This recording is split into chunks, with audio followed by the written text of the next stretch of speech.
When my son said, "You're no longer part of this family," I didn't cry. I just stood there, quiet, frozen, staring at the boy I once held in my arms. His voice was calm, too calm. It wasn't anger that broke me. It was how sure he sounded. Like he had been waiting to say those words. The clock ticked loudly behind him. His wife stood by the kitchen counter, arms folded, eyes avoiding mine. Sunlight faded through the window, painting the floor orange.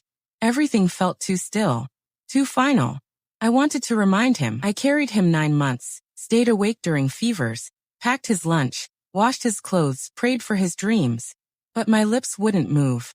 Because deep down I realized, this wasn't sudden. This moment had been building for years. He turned away, pretending to tidy the table. I whispered, "All right, Beta, if that's what you want." He didn't reply. I walked to my small room at the end of the hallway. The floor creaked. Every corner still smelled like home, my home, yet I knew it wasn't mine anymore. As I folded my shawl and picked up my suitcase, emptiness filled me. Not anger. Not pain. Just silence. I stopped by the living room, looked at his wedding photo on the wall. He looked so happy that day. I remembered placing the garland around his neck, whispering, "He'll never forget his mother." But life proves you wrong. Outside, the evening wind touched my face like a goodbye. The gate creaked as I closed it. I didn't know where I'd go. But one thing was clear. That moment changed everything inside me. Yet, even as my heart broke, a voice whispered, "Don't hate him. He's still your son." I was never a woman of big dreams. All I wanted was a small home filled with laughter and family. My husband, Rahim, used to say, "Home isn't walls, it's people." I believed him. We had a 2-room house, guava trees in the backyard, and a life built on hard work. He drove a delivery van. I stitched clothes for neighbors, saved every rupee, every smile.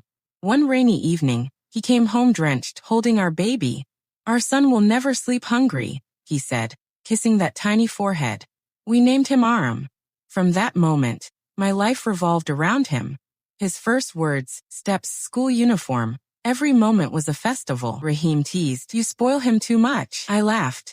"He's my only one. How can a mother love too much?" But maybe I loved him so much that I forgot he'd grow up and belong to the world. Not just me. When Aram turned 10, Rahim fell sick. Cough. Fatigue. Hospital. In 6 months he was gone. One day I was making lentil soup. The next, I sat by his bed, listening to the machine that couldn't save him. After the funeral, Aram held my hand. "Amy, you still have me." I nodded, though my heart was breaking.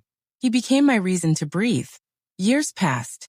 I worked double shifts, sewed late, saved for his education.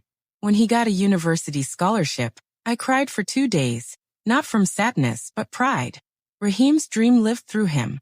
He was everything I worked for. At university, Aram changed, not badly, just differently. He spoke English, dressed sharply, made new friends. On weekends, he looked at our old house like it belonged to another life. He still hugged me, but his eyes were distant. I made biryani whenever he came. One day he barely touched it. "I've started eating lighter, Amy," he smiled politely. I laughed. "Too fancy for my food now?" He just smiled again. After graduation, he got a city job. He called often, "Amy, I'm fine. I'll visit soon." Soon became months.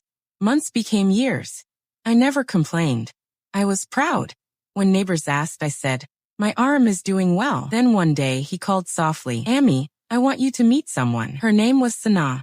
Kind, educated, from a good family. She brought sweets, helped serve tea, called me Amy sweetly. I liked her instantly. The wedding was simple. I wore the same shawl from my wedding. They moved to the city. Aram said, "Stay with us till you adjust, Amy." I went. First few months were beautiful. Breakfast together, TV in evenings, park on weekends. Sana cared, at least initially. "Amy, tea?" she'd ask, sitting beside me, chatting about recipes. But slowly silences grew. She stayed in her room more. I thought, she's adjusting. One night I overheard them. Sana's voice was sharp. "She doesn't give us space, Aram. I can't